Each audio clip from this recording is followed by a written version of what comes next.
Next up is the North Market, and the North Market is obviously a wonderful food institution in Columbus. It's our only remaining public market in Columbus. It has about 35 vendors inside offering mostly prepared foods, but with some raw ingredients and a pretty wide variety of different vendors with foods from all over the world.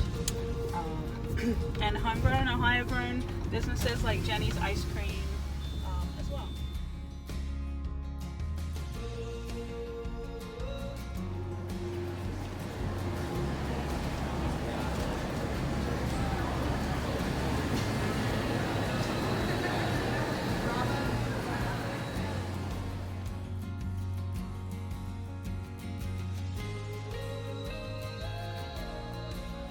So we are now at Hot Chicken Takeover in the North Market in downtown Columbus, and we're going to be talking to Adrian Miller, who is their general manager. We visit this Hot Chicken location on our Short North tour, and we love bringing people here because we love to introduce the food, which is delicious, but we also love for people to learn what makes Hot Chicken Takeover so special in terms of their business practices and their mission, which is definitely a little different from traditional restaurants. Hi, I'm Adrian, GM here at the North Market for Hot Chicken Takeover, as Bethia just said.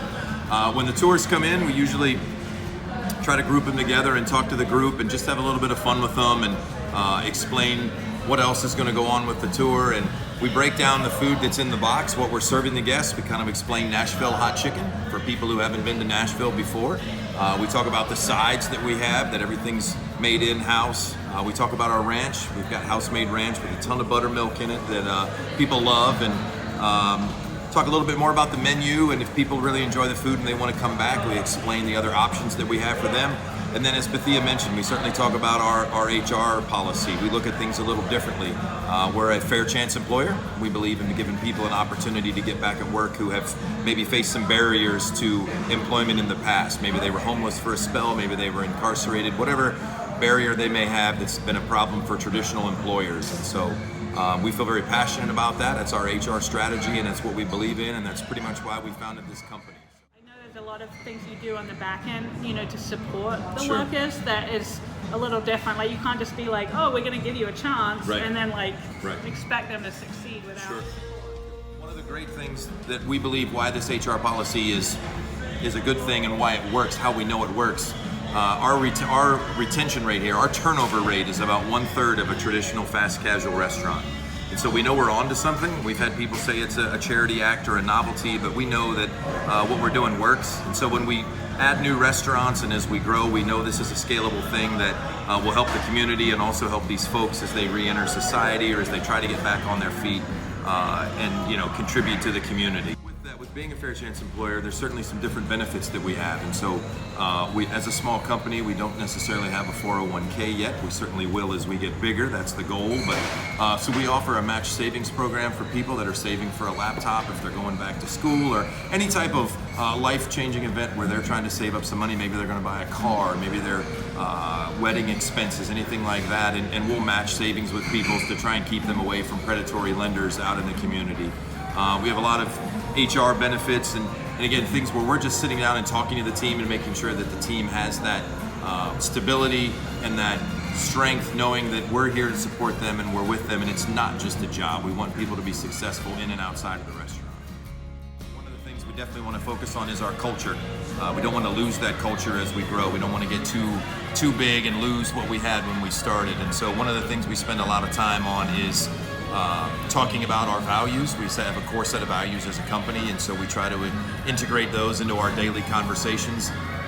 We have a team meeting that we do every morning before we open, and we've kind of, in talking with other restaurants, found that can be a little rare for some people, and so it's one of the things that kind of keeps us grounded.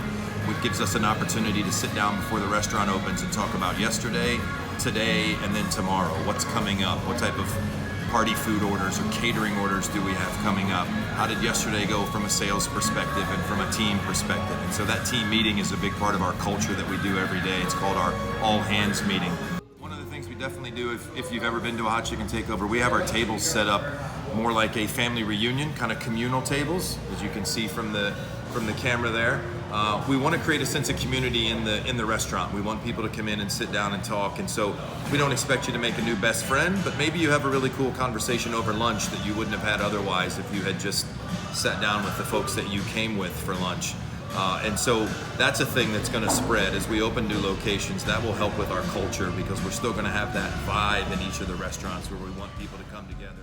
The first 90 days of employment is very critical. That's when you're going to make the connection with the person and make them want to work at your restaurant. So never lose sight of that. But reach out to the community, talk to your community, and find the community people that are helping people as they re-enter society, or people that are getting back on their feet from a spell of homelessness or whatever it might be, and make partners with those types of community organizations, and they can refer people to you, and then it's up to you to sit down and do that job interview and find out if these people have work ethic and if these people can join your team and handle the type of work that you're going to do in your restaurant, front of house, back of house, whatever it might be. I think that you having watched your business, over the last few years, I think, the thing that you do so well is with the team meetings and the support and the benefits, and they're not just getting a job, they're getting a whole village and a whole support system. And I think, I don't think you can just say, oh, you're coming out of prison, we'll give you a job and expect them to succeed. Correct. Without helping them with bank accounts or helping them with their child custody issues, or all of that kind of other things, financial literacy and finding somewhere to live. I mean, there's so many issues that people have that without that support and network, I don't think it's just as simple. I think if somebody wants to use second chance employment, it's not just about providing jobs. They have to understand that those people are going to need a different kind of support and mentoring and looking after. That's a very good statement. Than just okay, you start 9 o'clock on Monday. Right. Very well said. It's very not well going to said. succeed without that. Yep. And what we've seen too is as they grow and they get that confidence, they regain the confidence that they had before.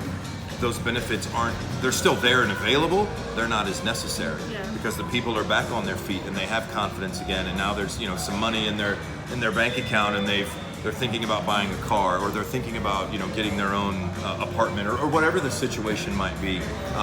The benefits are very critical in the very beginning, and we see a lot less of use of the benefits. Not a lot less, but less use of the benefits as people get more back into the community and back on their feet. You have so much loyalty from your staff. I mean, I see that with your team members that talk to our tour groups. There is so much enthusiasm and loyalty. And I think that comes partly because they were given a second chance and so other people wouldn't employ them, but it also is because they were nurtured as well. They weren't just given a job, they were brought into a family, a feeling of somebody's got their back, somebody's going to help them, make sure that they don't reoffend, make sure they don't fall back into addiction. They've got people looking out for them in different ways. Well, and a lot of that goes to our values, right? So we've got 5 core values that we believe in as a company, and we try to ingrain those into our all hands meetings, and we talk about them as a team. And so when people come in here, the customer service that we give, we like to think is a little bit different and helps differentiate us, because we want you to have fun and sit down in the restaurant. We don't want it to be a transaction. We want you to come in and relax and sit down and enjoy yourself for 25, 30 minutes, whatever it might be, before you go back to work, or before you go back to the convention center, before you go on with your day, so that it is a little bit more of an experience and a little bit more fun than just a transaction. And the team meeting, it covers so many different things, but essentially it's a chance for you to give some training every day. Absolutely. If you're saying, well, this didn't work yesterday, you're giving people solutions and an opportunity to discuss how to make things better. I just feel so many, so often it just feels like training is lacking, because especially with new restaurants, people are under so much pressure and they're trying to get open and they're struggling to find staff, and they don't necessarily feel they have the time to really give people that training. Maybe they feel like people aren't going to stay long enough, and so it's very well said. I think that team meeting, is, I can see how much value that adds all around. Yeah, it's a big part of our day for sure. I got laid off 2 times and loved this place. Didn't know anything about the fair chance employment model. Just loved Hot Chicken and Joe. Joe's very Yeah, charismatic, thank you. And so I was washing dishes here while I was collecting unemployment, and after about 4 months of doing that, I was able to find a job, and so I was working again, and Joe called me one day and said, we're gonna make a change, we need a GM, and you're the guy. You have work ethic, you have passion, you love this place, let's make it happen. And so that was a very nervous moment. You're gonna take a job with a brand new company that has 40 employees, but I went home and talked to my wife, and my wife said, if you don't do this, you're a fool. And so I made the jump. But I think once I got here and learning how to run a restaurant and managing a team of 40 people, I think the first time was just seeing some of these people buy a car for the first time, or get a driver's license for the first time in 10 years, or whatever their situation may have been. It's very rewarding, for sure, and it's a lot of fun. So many people come here because it's a destination and they want to enjoy, and they've heard so many things and they want to know, okay, I'm here, I want to try Hot Chicken Takeover. And so it's a lot of fun to check in with those people and just have that personal interaction with people over food, because fried chicken's great. That makes it such a unique place to work.